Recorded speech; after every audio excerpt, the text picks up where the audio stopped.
Hello and welcome to another edition of Sutton Impact Family Style. I'm Jason. And I'm Bill.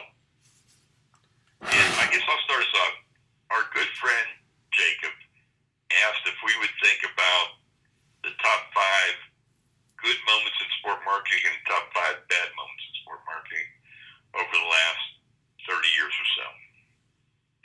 So I think what we're going to do, Jason and I talked about this offline, and I think each week for the next 5 weeks we'll talk about one good and one bad each week for 5 weeks.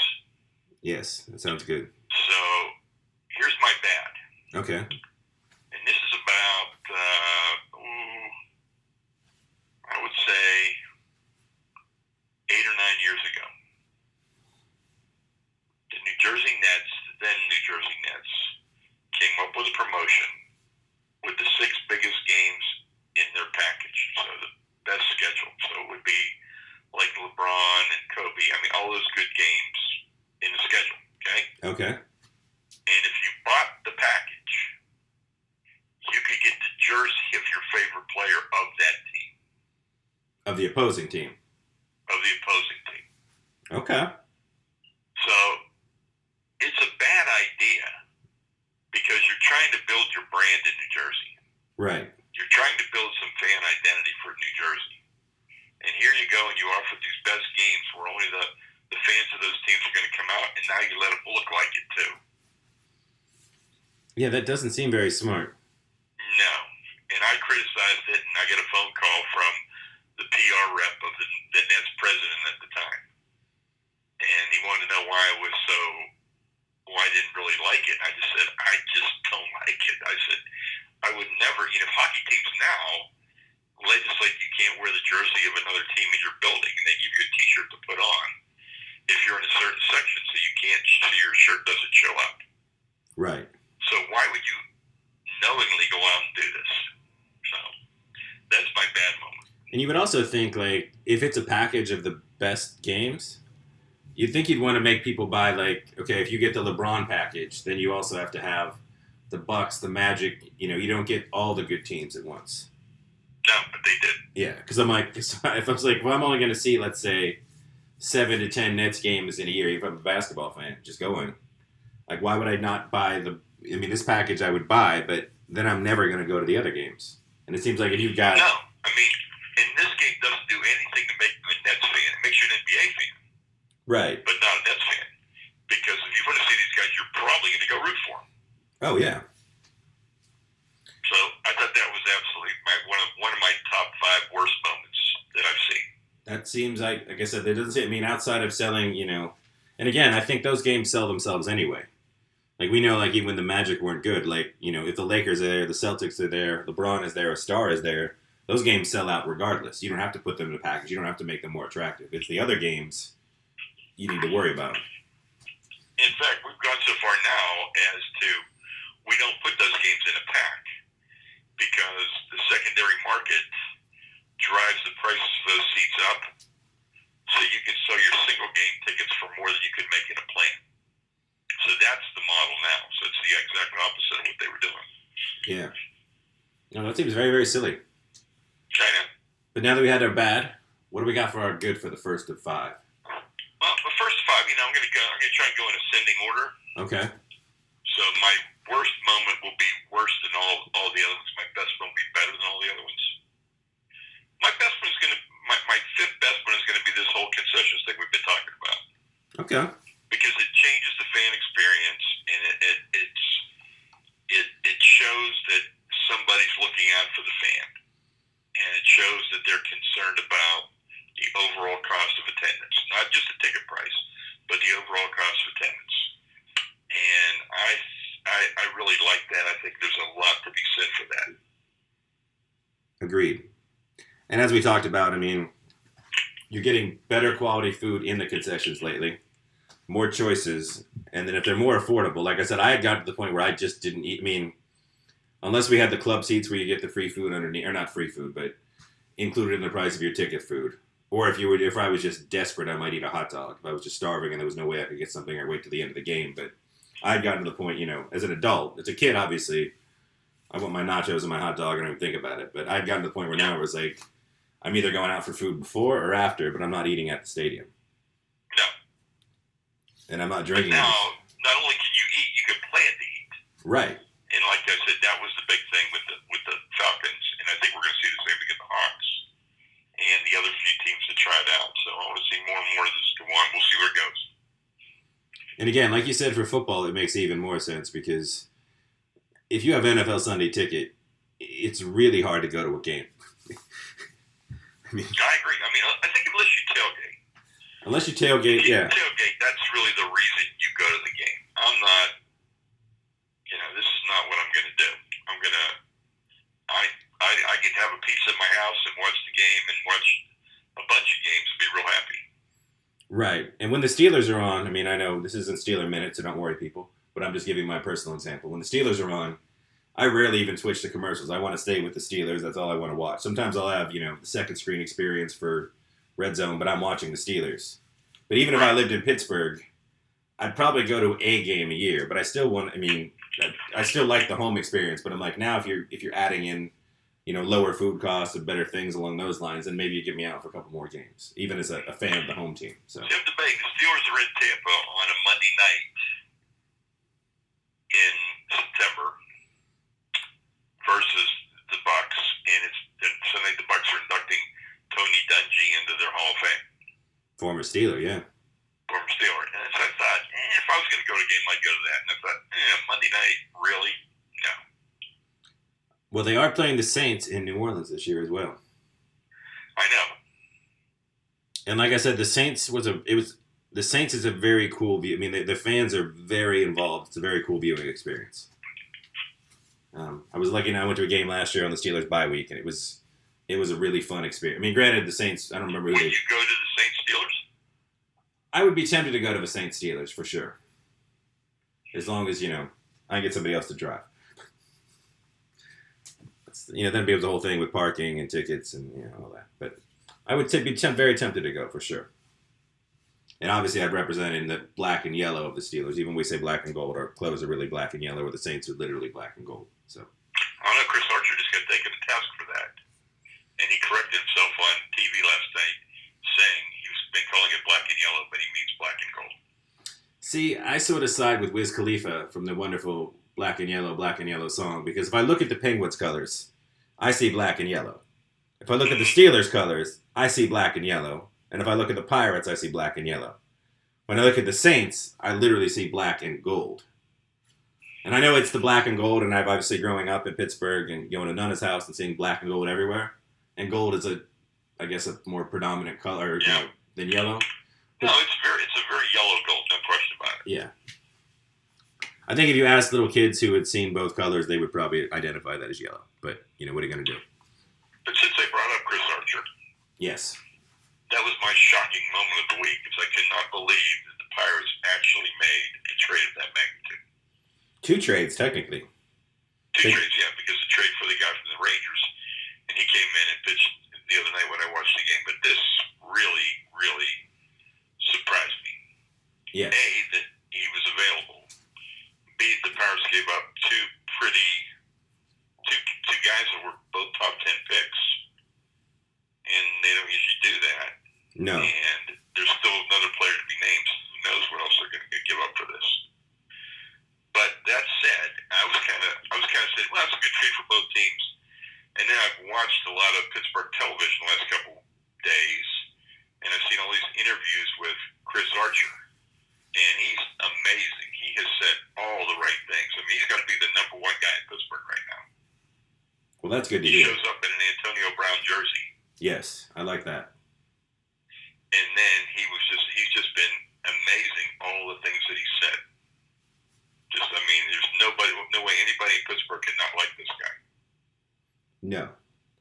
I mean, I know the Ringer wrote about this, and a few other outlets have definitely talked about, it's odd, you gave up this, but you also gave up Garrett Cole, who's having a phenomenal season in Houston, who you had under team control for 2 more seasons, and you gave him up for... I just talked to Al about that, and I said, imagine, if you really thought you could compete this year, and you made this trade and had Chris Archer and Garrett Cole, you would really be a serious contender. I don't think the Pirates are a serious contender, but I admire this move, and it's made me think better of the Pirates anyhow. Yes. But yeah, you would have kept Garrett Cole. But then again, the Garrett Cole in Houston is much better than the Garrett Cole was Pirate. It's true, and I mean, I went baseball nerd a little bit and read some, how they're letting him throw more fastballs than the Pirates were letting him throw, or he was throwing in Pittsburgh, and they showed him all these videos where they showed him if you pitch the ball in a certain area, it was a home run. So don't pitch the ball in that area. And he's been doing that. He's still had a really good year. Yeah, you would have thought that the Pirates, famed pitching coach would have figured that stuff out as well. You would have thought it. Yeah. But now that I see Charlie Morton and I see him there, and both guys were on the Pirates staff and could do anything. Well, Garrett Cole was good, but he wasn't great. He's great this year. Right. So I find it really interesting. Because it seems like the Pirates pitching staff, it seems like their claim to fame and that they still do best is reclamation projects of slightly older pitchers that seem like they had lost it, as opposed to developing maybe the younger pitchers, which again, Glasnow, who was involved in the Chris Archer trade, who was considered, one of the top Pirates' top pitching prospects, didn't really seem like he was getting it going. So we'll see if he gets it going in another organization. Well, the Rays actually used him as a starter the other day. He pitched 3 innings. Okay. I think you just, because he's such a, he's what, like 6'8"? 6'8". And he throws hard. And it's like he's got that he looks the part. So you just assume, He didn't look mean like Randy Johnson, though. No. But Randy Johnson also looked like he walked out of a trailer park. Yeah, I think that was good for him. That was a good form, yeah. And it was the mullet, the mustache, and just something about the overall appearance. And he looked nasty, too, though. Yeah. He definitely carried that demeanor. Yeah, and I think that helps. I mean, if you're that big and you're glaring at somebody and you look nasty and you look a little crazy, go do it. But they've talked also, I know the NBA has brought this up too, and I don't know if baseball suffers from this. They think it's more of a AAU phenomenon, but that, because you met all the, like, the players aren't as mean and nasty towards each other as they used to be. Like, you still have your Jimmy Butlers of the world, but that it's a much friendlier, kinder to every, despite the fact that the rest of the world seems, social media and everywhere else seems completely off the rails, that for some reason athletes don't have that, as much of a mean edge towards each other right now. No, that's absolutely true. And obviously in basketball, you can chalk it up to AAU because the best players in the country have been going to camp together since they were, 13, 14 years old, sometimes even younger than that. So, most of your top guys in the NBA have known each other since they were in high school or junior high. So that obviously changes. It's not like the first time you're meeting is on the professional level. You've been, together for a long time. But I don't know if baseball really has that. But baseball doesn't seem to quite have the same, some of those just mean, nasty guys seem to not be a part of it. Maybe that just, when you say it out loud, it sounds like it should technically be a good thing. But on a sport field, it's sort of different, yeah. Well, I guess, speaking of mean and nasty, I watched an incredibly relevant sport movie. And this movie was made, I think, in 1974 or 75, if I'm not mistaken. I think you're right. And I watched the original Rollerball. It's on, I think, the Stars app right now. Either Stars, I think it's on Stars. And you had actually showed it to me a long time ago. And we had it on video disc, Jay. We had it on video disc. And I know I had watched it, but I don't think, when I saw it, I was, far younger and didn't quite understand everything. But what's amazing about this film, if you haven't seen it, it's a definite must-watch. It's incredible how a movie made in 1975 is so much about sports today.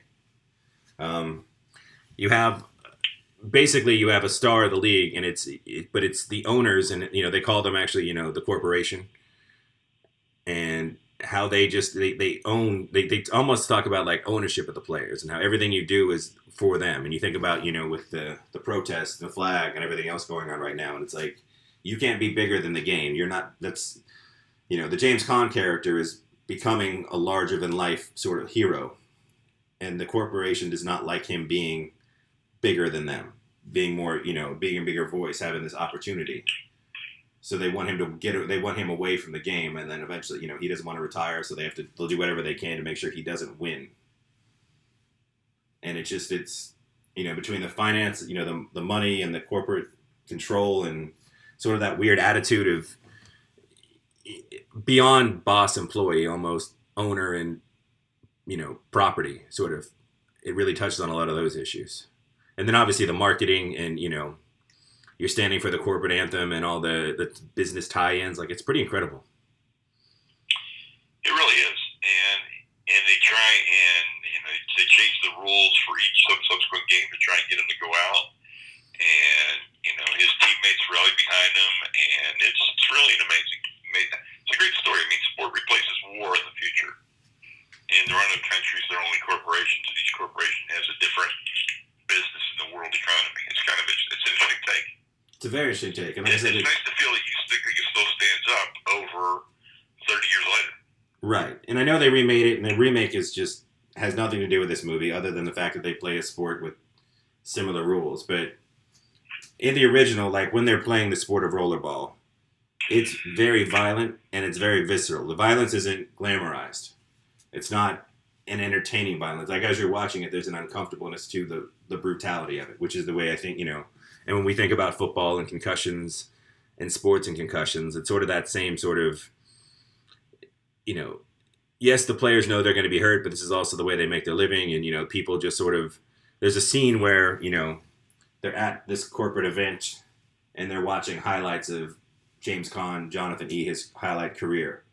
And they're just some brutal, brutal highlights. And you just watch... When you watch the people's faces, it's almost... You know what? When I thinking back now to that movie, when I watch the faces, it's almost like the faces people watch when they're watching Ultimate Fighting. Yeah, like UFC, right. And they do have one or two people in the crowd that just sort of turn...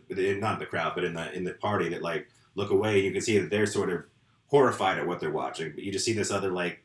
this sort of glee and this violence that these men are hurting each other and they're just loving it. And it's just like this weird, like, it's crazy. But like I said, it's amazing how apt a movie that's 40 years old. And it's still, like I said, it seems like it says more about sports today than almost any sports movie I've ever seen. And I would also say, I mean, obviously the technology with the show, and it does some stuff with fake news too, believe it or not. With the books being edited and the news being edited. Yeah.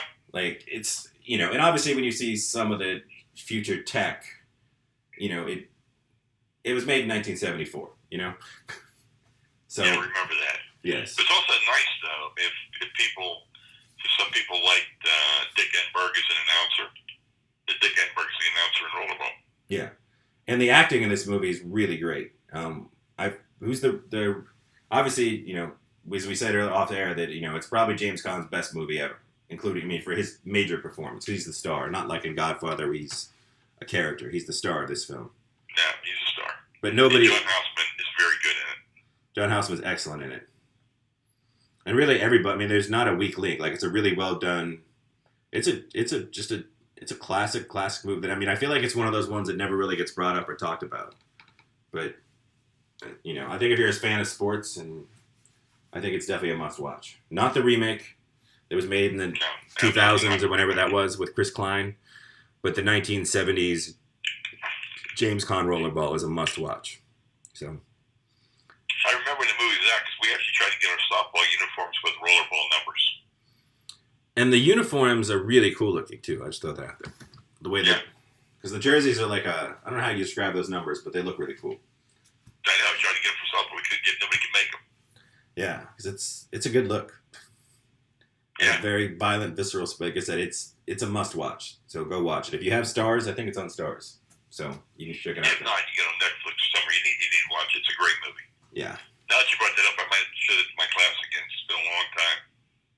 Because like I said, between once they brought in, like the edited news and what people get to see and don't get to see, it's like in the corporate spot, it was like, wow, I'm like, this is, it's like when you read like Huxley or like some of those 1950s, sci-fi books, and you're like, these are almost like Nostradamus-esque. Yeah. Yeah. So, I know it was long, but watch Rollerball. It's really good. And forget the terrible remake. Because I think you had showed me that obviously a long time ago, and then I tried to watch the remake, and I was like, this is terrible, and I think... the remake was just hideous. I watched 5 minutes of the remake, and I thought, my God, they didn't get close. No. And I think in the end, I think that made me forget about what the original was. So, getting to watch again was phenomenal. and I'm starting to watch Deadwood. There's 3 seasons of Deadwood, right? 4. I think 4, no, 3. 4? Wait, 3 or 4. Yeah. And the movie is coming out. So I'm going to try. You told me the movie's coming out, so I'm going to watch the first three seasons. And I never got through season 1, but I think you described last week about the language and everything. That was too over the top. But I'm going to make sure I get past those first 2 episodes this time. Yeah, because that's another show that it's definitely worth watching. Plus, we love Ollie Font, and him and Ian McShane just are phenomenal. Great actor. Who does he play in that? He plays the reluctant sort of marshal / sheriff of the, because it's sort of it takes place in Deadwood, California, so it takes place in the last, before there's like a lawless sort ofness to the town. Where it's a territory, right? It's a territory, so there's no official, and he's a former lawman who just wants to open up a goods and services shop in this mining town with his friend. And obviously his moral compass and who he is just sort of draws him into much deeper. And Ian McShane is one of the brothel owners, and sort of he's absolutely phenomenal. And eventually Powers Booth comes in to be the opposing brothel owner across the street. Like I said, everybody on the show is fantastic. It's just, it had a couple of... Yeah. I'm going to start it again pretty soon, I think. But I... Say my food moment already today. We landed in San Diego and went to Cedra, which is a steak and seafood house. And I already posted the picture on Twitter. I had Cioppino, and it's just the best Cioppino I've ever had. And Cioppino is for us uninitiated smart people. It's a seafood stew, I would say, with an Italian flair. Okay. It's a little spicy. He's got shrimp, had swordfish, mussels, clams. It's really good. I really enjoyed it. It's absolutely my favorite place to have it, though. Okay. Well, I went out to attempt to have a food moment this weekend, so I could have something to talk about. That's right. You went to the joint, which we'd gone to years and years ago when I first heard about it. It was pretty good then, and you're saying no. I think part of it is that there's 3 far superior barbecue places down here. And the brisket it seemed like everything, like it was cooked well, like everything was tender, but it just didn't have the flavor of the other places. To its credit, though, it was incredibly packed. I got there when they opened at 11:30, and by 11:35, almost every table was taken. It's not bad barbecue by any stretch, but if you come to New Orleans, it's not. It made me think about The Shed, because those are 2 that I had seen on Food Network, and they were sort of hyped up as the best of, you got to go. And it seems like sometimes maybe, I don't know if there's like, I'll make a parallel. On the new Madden, Antonio Brown is on the cover of Madden. And again, this isn't Steeler moment. I'm just throwing this out. This is video game Madden moment. But Antonio Brown has missed the last 8 practices with an undisclosed injury. And maybe there's something about being featured on the Food Network where, you become so busy that you've got to start changing up what you do a little bit in order to maintain everything, and it suffers a little bit. But the service was excellent. Like, I had tried to order the burnt ends. I got the 3 meat platter, and I got ribs, brisket, chicken. And halfway through my meal, they brought me out 2 burnt ends because they were finally ready, and he's like on the house. So, and again, not bad barbecue. It's just there's far superior barbecue in New Orleans. Between Central City, Blue Oak, and Moe's, you get 3 places that blow that place away. So, okay. But it is set in like, if it is like a little, semi hole in the wall New Orleans experience that I think it creates. Is it in the warehouse district? It's near the warehouse district, yeah. Okay. And again, I know it's not. It's not. You're not going to be. It's not the worst meal you're ever going to eat. It's not like there's so many better places to go. And I feel like I've had enough barbecue in my life that I pretty much, I got a pretty good opinion of barbecue. I would say. Now, were you with me when we went the very, very first time when it was out? I really think I was. I thought I had never been there. It was way out by where it got flooded. It was before Katrina, and the place got flooded. And remember we went in the back, like you sat in the backyard, and you got your drinks out of an ice chest? Well, they don't do that anymore. But there was a No, I mean, that's how it was in the original when I first heard of it. Right. There was an indoor area and an outdoor area with like some Christmas lights and like a shed cover on it. You order at the counter or the bar, and then they bring your food out to you, you know. But it felt very familiar, but it's also, there's a lot of New Orleans restaurants that are in like almost converted houses on the corners of streets in the middle of neighborhoods. Like So, Cake. like Cake, yeah. Like with Cake, it's like you're driving, there's a bunch of houses, and all of a sudden, oh, there's Cake. And it's sort of like that with the shit. I mean, obviously, the joint is it's on the corner on the most commercial part of the road.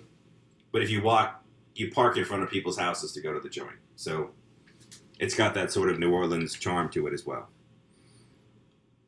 So again, not a great food moment, but I told Bit I was going to go get one, and I did go out and try a new restaurant. Even if I had technically been there with you like 10, 15 years ago. Yeah. I just didn't remember it. And speaking of remembering and probably not wanting to remember, I was kind of hoping that, Johnny Manziel was able to kind of... I never really was a big fan, but I like redemption stories. We all do. But, 11 for 20, 4 picks, 5 yards rushing, did not look good in Canadian football. 11 for 20 is like 90 yards too, right? It wasn't like it was a lot of yards. No, it was less than 100 yards, yeah. He looked... And again, he's been up in Canada in that system. It's not, this is his first start, obviously.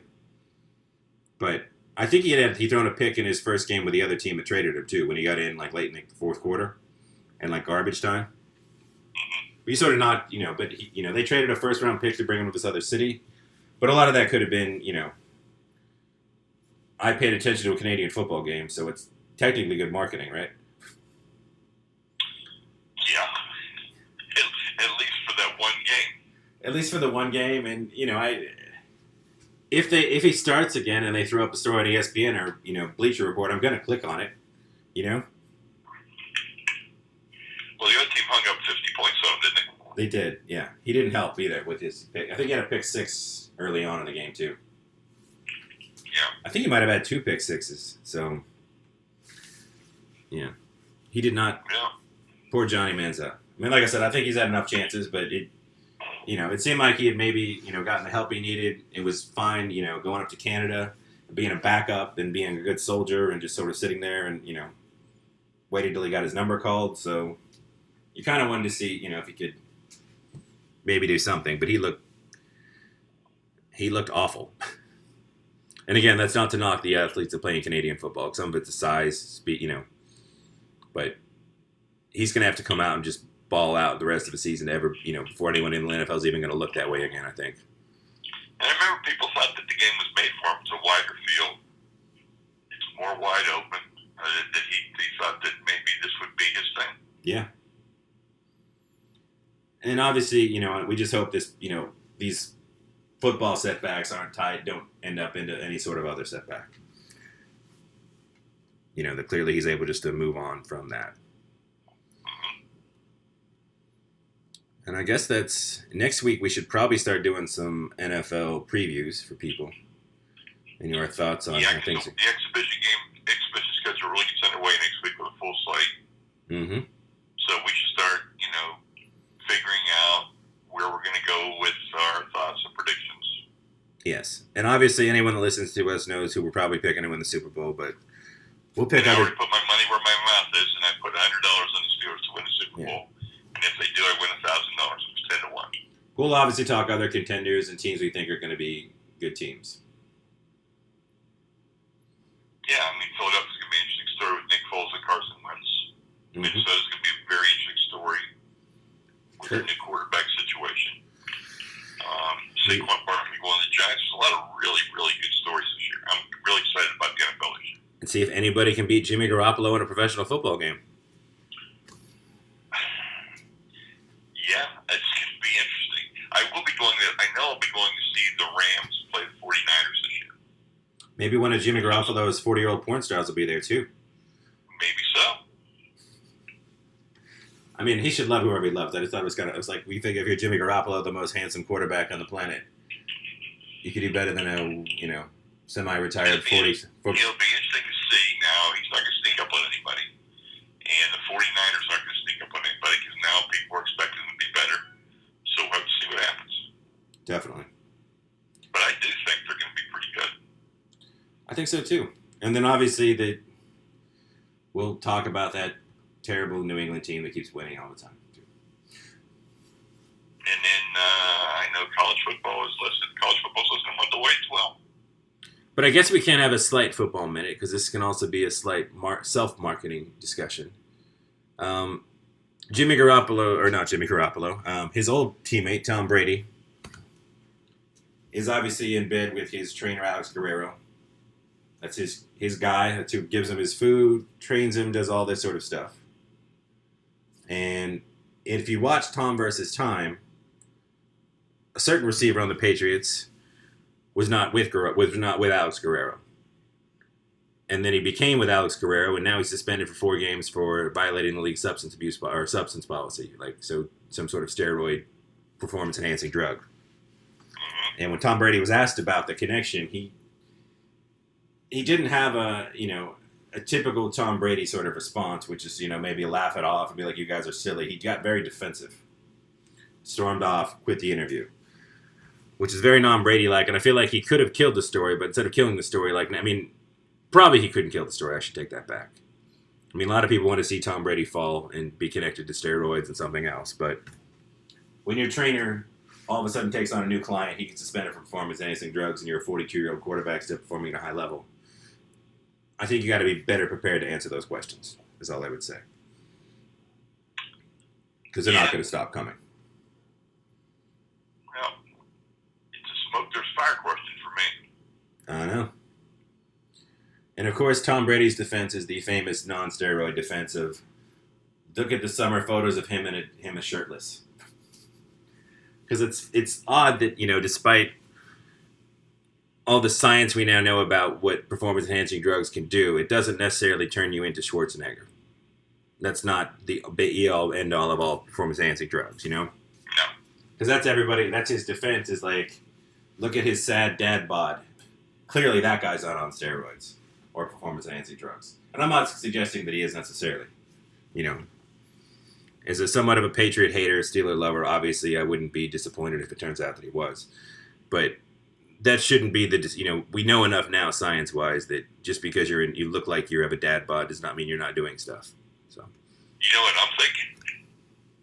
Maybe he's just so strong that he didn't deflate the footballs, he just squeezed the air out of them. See, that could have been too. See, that's what I'm thinking. Yeah.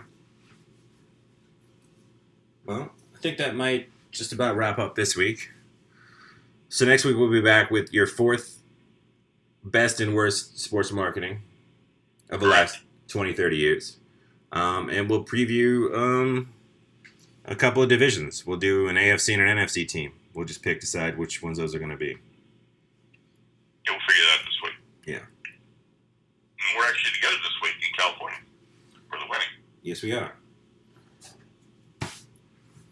But we will not be recording the podcast, I don't think, in California. No. But we're having a shout out to my son and Jason's brother Dan, wishing him well on his wedding on Friday night. Yes. I'm looking forward to it. It'll be really cool. It will be. All right, so until next week, thank you.